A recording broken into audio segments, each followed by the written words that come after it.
उपास्य देव का भरोसा हृदय में रख ले, फिर सारी जिम्मेवारी आराध्य देव उसकी ले लेते। योगक्षेमम वहाम्य हम, निश्चिंत हो जाता है उपासक। न लोक की चिंता, न परलोक की चिंता।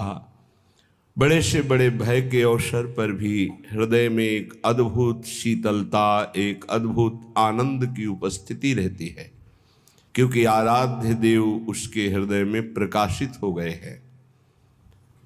जब तक कोई अन्य भरोसा, अन्य आश्रय है, तब तक उपास्य देव त्रिगुण माया का पर्दा लगाकर हृदय में ही छुपा छुपी का खेल खेलते रहते हैं। श्रीपाद प्रबोधानंद जी महाराज कह रहे हैं, क्यों अन्य का आश्रय ले रहे हो? अन्य में आपका शरीर भी है, आपका अंतःकरण भी है, आपका स्वभाव भी है, और आपका शारीरिक संबंध भी है, आपका इंद्रियों से भोगों का संबंध भी है। ये सब अन्य के अंतर्गत आता है। अनन्य में एक ही बात केवल होती है, आराध्य देव बस, कुछ और नहीं। मेरे तो गिरधर गोपाल दूसरो न कोई, ये केवल अनन्यता का स्वरूप है। हे सखे, मनुष्य कदा, तुम्हें पता है तुम्हारा शरीर कब छूट जाएगा? किस दिन तुम्हारी मृत्यु होगी तुम्हें पता है? क्या तू ऐसा जानता है कि तेरी वृद्धावस्था में ही मृत्यु होगी? तो गलत तेरी सोच है। शिशु हो, शिशु अवस्था में भी हो सकती है, सुतरुणस्य, सुंदर जवानी में भी मृत्यु हो सकती है। खलु मृत्यु राकस्मिक, अकस्मातिक, कभी भी किसी भी समय किसी अवस्था में हो सकती है। तदद्य निरवध्य धीर वपुर इंद्रिया शक्ति को। इसलिए मेरी बात मान लो, यदि अपनी इंद्रियों को तुम रोक पाओ और मन को नाम में लगा दो प्रिया प्रीतम के, तो ये जीवन तुम्हारा सार्थक हो जाएगा, धन्य हो जाएगा। नहीं, अच्छे अच्छे मृत्यु का अवसर आने पर भयभीत हो जाते हैं। ध्यान रखना, मृत्यु ऐसा भयावह नाम है जो सबके होश उड़ा देती है, पर जिनके होश श्री जी के चरणों में समर्पित है वो मृत्यु के होश उड़ा देते हैं। मृत्यु भय प्रदान करती है। वो ऐसी अभय अवस्था में होते हैं कि मृत्यु भी कुछ नहीं बिगाड़ सकती। जब ध्रुव जी परम पद में आरूढ़ होने के लिए चरण बढ़ाए भगवान का दिव्य विमान पार्षद, तो काल प्रकट हुआ और बोले, इस लोक की मर्यादा है, मैं स्पर्श करता हूं तभी कोई आगे जाता है। तो ध्रुव जी ने कहा, ठीक है, मैं स्पर्श करता हूं आपको, और काल के माथे पर पैर रखकर भगवान के दिव्य विमान पर पार्षदों ने हाथ पकड़कर ऐसे बैठाला। भक्त काल के माथे पर चरण रख करके चलता है, पर वो भक्त जो अनन्य है प्रिया प्रीतम, जो अनन्य है प्रभु का, प्रभु के सिवा किसी अन्य से आस विश्वास नहीं है। तदद्य निर्वध्य धीर वपुरु, बहुत धैर्यवान हो जाओ, मृत्यु की तैयारी कर लो। बड़ा कठिन है, जीने के लिए तुम हर प्रयास कर रहे हो, लेकिन मरने के लिए कौन प्रयास कर रहा है? धन्य है वो जो अपनी मृत्यु की तैयारी कर रहा है। लाखों करोड़ों अरबों असंख्यों मनुष्य हैं, सब जीने के लिए परेशान है, लेकिन कोई बिरला ऐसा है जो मृत्यु की तैयारी कर रहा है कि मुझे जाना है यहां से, मुझे जाने की तैयारी करना है, मुझे नाम जमा करना है, भगवान नाम, मुझे जितेंद्री होना है, भगवत साक्षात्कार करना है। पुनः इस संसार में, भयावह संसार में, जन्म मृत्यु दुख देने वाले संसार में, छली कपटी संसार में नहीं आना। मुझे भगवान की नित्य धाम में रहकर उनकी नित्य लीलाओं का रसास्वादन करते हुए उनकी सेवा में रहना है। ये पहली तैयारी हुई एक श्लोक में कि आप सोचो तुम्हारी मृत्यु होगी, कब होगी, किस समय होगी, कुछ पता नहीं, किसी भी समय हो सकती है। खलु मृत्यु आकस्मिक अकस्मातिक, तुम्हें पता भी नहीं चलेगा। खेल खेल में हंस रहे नाच रहे पधार गए। धैर्यवान बनकर मृत्यु पर विजय प्राप्त करने की तैयारी कोई बिरला करता है, एक कोई फर्क नहीं। प्रवचन की बात नहीं है, अगर हृदय में नाम चल रहा है तो कोई फर्क नहीं है। हर समय अपनी बैग तैयार है, टिकट पास है, जहां जाना है वहां पता है, फोन से पहले बात हो चुकी है कि मैं आ रहा हूं, तैयारी फिट है, वहां से उत्तर आ गया है, आ जाओ। अब बोलो क्या परेशानी? कोई परेशानी नहीं।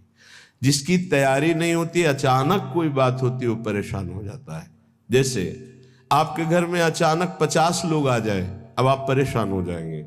वही जब तैयारी करते हैं तो 500 लोग बारात में आते हैं, आप खूब आनंद पूर्वक उनका स्वागत करते हैं, क्योंकि आपने तैयारी कर रखी है। ऐसे ही मृत्यु के स्वागत की आपने क्या तैयारी की है? उत्तर सबके हृदय में एक ही आएगा, कुछ नहीं। तभी वो भयावह है, तभी वो महान दुख देने वाली है। यदि विवेकवान हो जाओ तो तुम मृत्यु की तैयारी कर लोगे।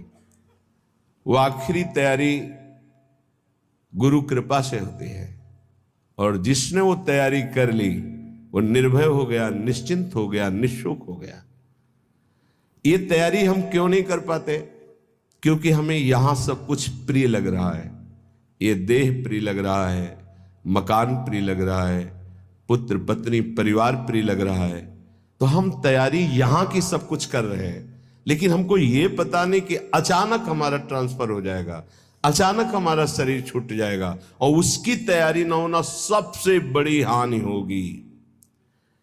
क्योंकि अन्य किसी योनि में आप कुछ तैयारी कर सके मृत्यु से बचने की, ऐसा कोई उपाय नहीं है। केवल मानव देह में ही आप तैयारी कर सकते हैं भगवत प्राप्ति की, अन्य किसी योनि में नहीं। और ये आपने यहां की तैयारी में ही सारा समय खत्म कर दिया। पुत्र को पढ़ाना, पुत्री का ब्याह, ये वो, पूरा जीवन इसी में। ये तैयारी है। जबरदस्ती छोड़ा जाता है भोगों को, प्यार से नहीं छोड़ा जाता है। ये जो परिवार से लिपट लिपट कर रोना, मोह ममता राग, और फिर कि हम जा रहे हैं अमुक जगह तपस्या भजन, खिलवाड़ की बात करते हो, विनोद की बात करते हो। इनको गले लगा करके तुम इन्हीं का चिंतन करोगे। हिमालय, आप काशी, उज्जैन, द्वारिका, कहीं भी जाओ, ये मोह का पास तुम्हारे हृदय को बलात् घसीट कर वहीं खड़ा कर देगा जहां से सुधार करना चाहते हो। अचानक, अकस्मात जो मृत्यु तुम्हें सूचना नहीं देगी, उस पर विजय प्राप्त करने के लिए अकस्मात सबके मोह बंधन को काटना होता है। यह समझ में नहीं आएगा, क्योंकि बुद्धि अपवित्र है, इसलिए यह समझ में नहीं आएगा। कह रहे हैं शायद समझ में आ जाए। जाना है, राज्यम निष्कंटकमपि परित्यज्य दिव्याश्चरामाः,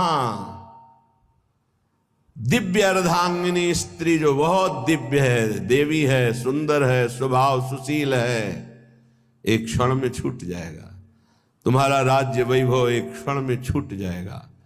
कर्मान, जितने भी कर्म तुम कर रहे हो, शुभ या अशुभ, कामान, जितनी कामनाएं कर रहे हो, सर्वान पिच विहितास तिक्त तिक्तान विदंता, ये सब कड़ुआ है, सुख देने वाला नहीं है। क्या करो? इसे हित मत समझो। विद्वान हो, विद्या है, मरोगे फिर भूल जाओगे, फिर शुरू होगा, फिर शुरू होगा। काखा गाघा बालका बालको बालकाहा, फिर यही शुरू होगा, फिर व्याकरण पढ़ो। एक विद्या है भगवत विद्या, जो किसी भी जन्म में विस्मरण नहीं होती। जैसे भरत जी भजन किए, हिरण बने, तो हिरण में भी भजन किए, और ब्रह्मबोध संपन्न जड़ भरत महापुरुष के रूप में प्रकट हुए। तो विद्या कुल धन जनाद्याभिमानम प्रविष्टा, यही तुम्हें मृत्यु की तैयारी नहीं होने दे रहे।